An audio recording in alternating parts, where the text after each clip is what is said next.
Breaking news as we join you at 3. An explosive wildfire and dangerous conditions in San Jacinto and Montgomery counties. Officials are asking people who left their homes not to go back just yet. Thanks for joining us for Eyewitness News at 3. I'm Brianna Connor. Montgomery County Judge Mark Keogh has declared a local state of emergency. This fire has so far surpassed more than 2,300 acres. I want to go now to our Shannon Ryan joining us live off of Highway 105 in Cleveland, where first responders are staging. Shannon, what have you been able to learn?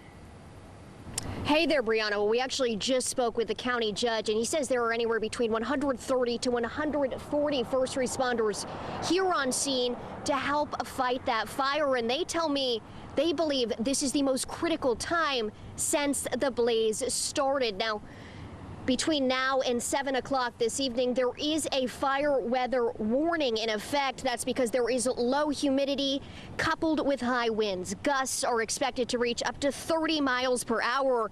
Now, that county judge, he compared this to conditions we saw with the recent California fires. He says between now and 4 is really what they're considering crunch time because of those conditions. This is an incredibly wooded area right next to Sam Houston National Forest with a lot of trees that can go up in flames quickly. More than 900 households are under a mandatory evacuation order. Shelters have been set up for both humans and livestock. We'll break that down for you in just a few minutes. We're told law enforcement is working to protect homes from looting. The fire, as you mentioned, Brianna, it's currently 20% contained. Once it's over, officials tell me they'll start digging their heels in to figuring out how this started. What started this fire?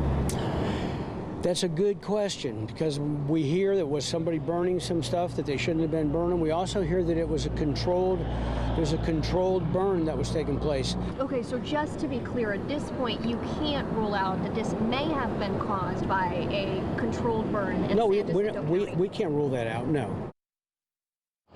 And we have reached out to officials in San Jacinto County, and at this point, we haven't heard anything back from them. Now, Keogh tells me that staff members here in Montgomery County first noticed that fire in San Jacinto County yesterday. They saw plumes of smoke, and they say that they worked unsuccessfully to make contact with San Jacinto County. So still, we're trying to learn more about what communication breakdown, if any, happened and how this fire started. Brianna, live in Cleveland, Shannon Ryan, ABC 13, Eyewitness News. Shannon, thank you so much. And picking up right where you left off, investigators tell us they're still trying to figure out what sparked the wildfire, but the dry and windy weather could make it harder to contain the flames. Our Don Armstrong has been monitoring the smoke since we broke this story yesterday. He joins us live from Sky Eye. And Don, from your perspective, we're seeing a lot of burned ground, but we're not seeing orange flames.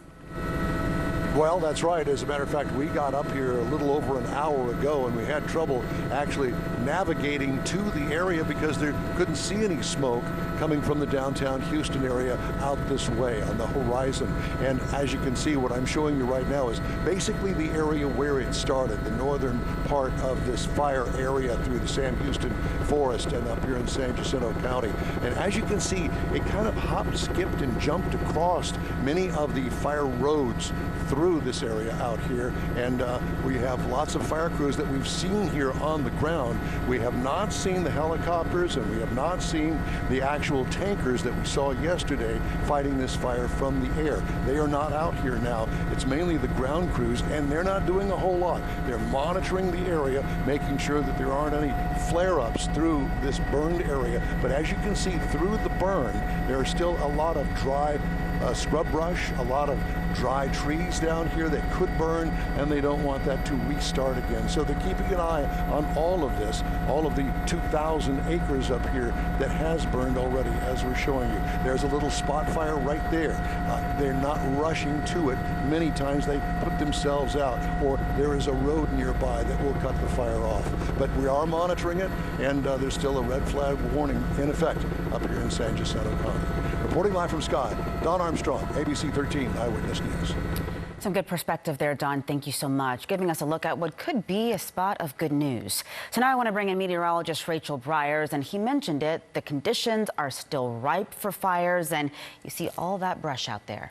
Yeah, and then that's what the main issue is here, is that we have weather conditions that are conducive for it to spread, which is what exactly we saw here. We have elevated winds. We're also looking at very dry air right now, and it's also dry. Our vegetation, you know, if you think about it, when was the last time we had a really good rainfall here?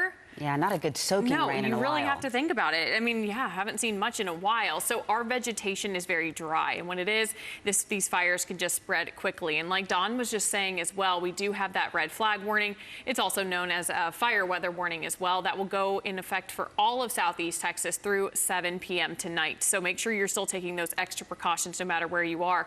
And if you live near this area, make sure that you are listening to your officials close by.